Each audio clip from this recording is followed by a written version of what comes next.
For the past few days, I have been following the news and I am absolutely heartbroken. It's very sad to see what is happening to the world. I'm very sad to get the news about the families of my Ukrainian friends and to know that, they have to go through a lot of things right now, and these things are not the most easiest ones. So today's video covers some useful things that all people should know about emergency preparedness. I have tried to collect as general information as possible so everyone who is watching this video can relate to it. Some of the things are gonna be relevant only to Sweden, since I have got this information from the Swedish sources, but in general I have tried to cover as general information as possible. So if you want to learn what you should think about and what you should know about emergency preparedness, please keep watching this video. In 2018, all Swedish households have got a brochure called If Crisis or War Comes. This brochure was compiled by the Swedish Civil Contingency Agency, which is responsible for issues that concern civil protection, public safety, and emergency management. To express it in a simple language, Contingency Agency is responsible for helping society to prepare for major accidents and crises. These types of crises can be military invasions, consequences of war, flooding, destructive fire forests, destructive earthquakes, tornadoes, cyber attacks, etc., etc. Anything that can disrupt a society and its infrastructure. So today's video is going to be based on this brochure, since it's from a relevant source, it's from a government agency. I'm not going to cover every single thing that is written in this brochure. I have tried to choose something that I think is important, but if you want to read this brochure yourself, I'm going to link it in the description down below in both Swedish and English. In Sweden, it's the municipalities that are responsible for providing services such as water supply, fire and rescue services, schools, but we as private individuals are also responsible for being prepared for difficult situations, because in the state of emergency, those who need most help will always be prioritized. That's why it's very important to be prepared and to be prepared correctly. The outdoor warning system is called Hesa Fredrik in daily speech. Hesa Fredrik is tested 4 times per year to make sure that it's functioning. It's tested on the first non-public holiday Monday in March, June, September and December at 3 o'clock. If you hear the signal outside of this time, it means that something is not right and you should go home, close the windows, close the doors and listen to the radio station P4. Now when we are connected with the world, probably too connected to the world via social media, it's very easy to get a misleading information and to be a victim of disinformation. That's why Swedish Civil Contingency Agency recommends everyone to think about the following questions when you receive some kind of information. These kind of questions can be: is it a fact or opinion? Who is the source of this information? Is the source trustworthy? And so on. I think that these type of questions are very good to think about when you get any type of information. When we talk about home preparedness, Civil Contingency Agency divided necessary products into 5 categories. These categories are food, water, warmth, communications and other. And that's logical because we are dependent on all these 5 categories. Even though we can exist without food for a couple of days, research suggests that our cognitive abilities still decline without food. It's very hard to focus when you are hungry. It's very hard to make any kind of decisions when you're hungry. That's why it's very important to have some kind of food prepared.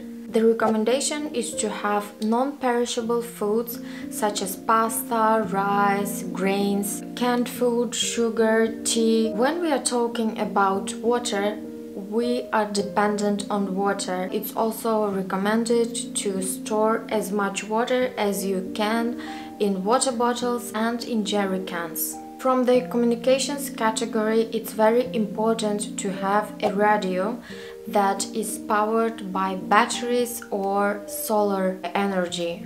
It's also very important to have extra batteries, extra power banks and chargers, because you are dependent on the information provided from the state and provided from the relevant and trustworthy sources. It's also a must to have all your documents stored in one place and in one bag or wherever you want to store it, because if something happens, I really hope that it's never gonna happen, but if so, you just can take this back and go out. These documents can be driver license, passport or ID card, and also your degrees from universities and everything that you studied.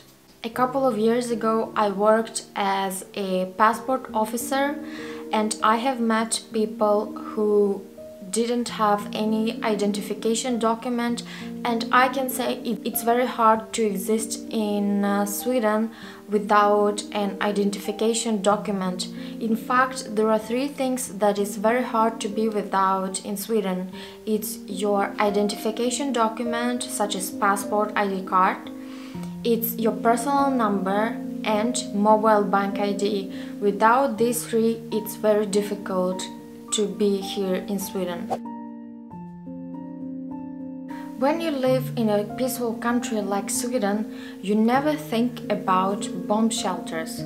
But as a consequence of what is happening right now in the geopolitical arena, I learned that in Sweden there are 65,000 bomb shelters. And I really hope that we will never need to use them, but it's still important to have knowledge and to have information where to find it.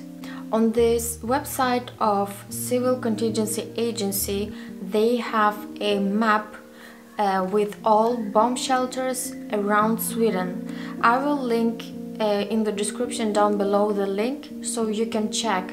This information provides where you find these bomb shelters and how many people it can accommodate. I have talked about the app already in my previous videos, and I really like this app.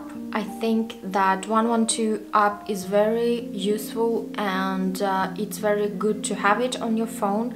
I recommend to download it to everyone. What is so good about this app is that if you have all your notifications on, you are going to be informed about something that is happening in your area. In fact, a couple of times I have got this notification that, hey, be careful, there is a fire somewhere in your area where you are. Be careful because there is a fire. And I really appreciate this type of information, so I don't go to that place. Also, another good feature of this app is that if you call the police or the emergency through this app, it's going to know your geoposition and you're going to be connected to SOS alarm automatically, so they are gonna know your location. I have quite a lot of apps on my phone, and most of the time, like in 90%, I turned off all notifications, and 112 app is the only app where I enabled all notifications, because I think that it's very good to be informed about what is happening in your area if something is happening. At last, I would like to end this video with a tip from me.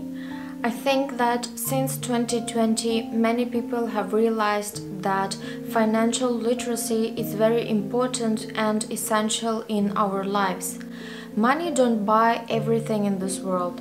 They don't buy happiness, but they make our lives much easier. That's why you have to take responsibility for your financial literacy. Obviously, our schools and the states where we live, they don't teach us these things. That's why take your financial literacy seriously and try to educate yourself so you can be prepared for many kinds of situations that a life can bring to us. Thank you for watching this video. Stay safe. See you next time.